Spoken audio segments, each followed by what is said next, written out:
বেআই যোগে আরো বিপাকে হুমায়ুন কবির। হুমায়ুন কবিরের মেয়ে এবং জামাইয়ের একাধিক সম্পত্তি বাজেয়াপ্ত করল পুলিশ মাদক মামলা। এবং একই সঙ্গে হুমায়ুনের মেয়ের শ্বশুরের জমি বাড়ি একাধিক সম্পত্তি বাজেয়াপ্ত করতে শুরু করে দিয়েছে পুলিশ। এবং এই পুরো বিষয়ে রাজনৈতিক চক্রান্তের গন্ধ পাচ্ছেন হুমায়ুন কবির, যদিও তৃণমূল কংগ্রেস বলছে আইন আইনের পথেই চলবে। বুধবার থেকে বেলডাঙ্গায় শুরু হচ্ছে বাবরি মসজিদের নির্মাণ। তার ঠিক আগে বেআই যোগে প্রবল চাপে পড়ে গিয়েছেন হুমায়ুন কবির।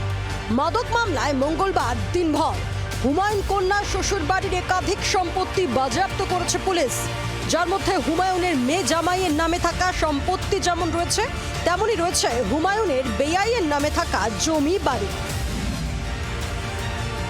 মাদক পাচার মামলায় নাম জড়ায় হুমায়ুন কন্যার শ্বশুর শরীফুল ইসলামের। সোমবার শরীফুল ও তার পরিবারের নামে থাকা প্রায় 10 কোটি টাকা সম্পত্তি বাজেয়াপ্ত করার প্রক্রিয়া শুরু করে লালগোলা থানার পুলিশ। আমরা total 14 number of property fridge করার অর্ডার পেয়েছি ইমুভেবল। এছাড়া 15টা ব্যাঙ্ক অ্যাকাউন্টস এবং 2টো ভেহিকেলস আমরা সিজ করার জন্য এবং ফ্রিজ করার জন্য আমরা অর্ডার পেয়েছি। মঙ্গলবার দিনভর একের পর এক জমি বাড়ি বাণিজ্যিক সম্পত্তি বাজেয়াপ্ত করেন তদন্তকারীরা।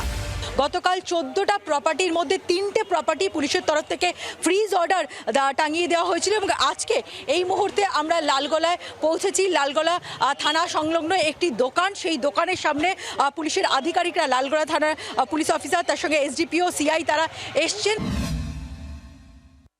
মমতা ব্যানার্জির পুলিশ প্রতিহিংসাপরায়ণ হয়ে যেভাবে হুমায়ুন কবিরকে দমাতে না পেরে, রাজনৈতিক মোকাবেলা করতে না পেরে, তার মেয়ে জামাই, মেয়ের শাশুড়ি শ্বশুর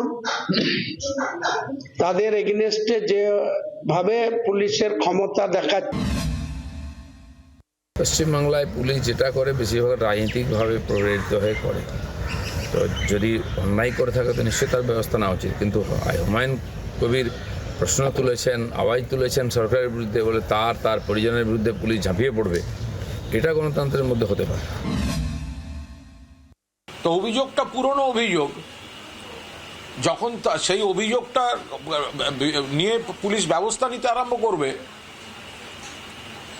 তখনই ভিকটিম কার্ড খেলে সেটার সঙ্গে পলিটিক্সের প্রোটেকশন হিসেবে ব্যবহৃত হবে, এটা তো সবাই বোঝেন। শাসক বিরোধী তরজা চলছে, সেই সঙ্গে বেআই যোগে চাপ বাড়ছে হুমায়ুনের উপর। বাবরি দিয়ে কি চাপ সামলাতে পারবেন জনতা উন্নয়ন পার্টির প্রধান? ক্যামেরায় অরিন্দমের সঙ্গে পিয়ালির রিপোর্ট, জি 24 ঘন্টা।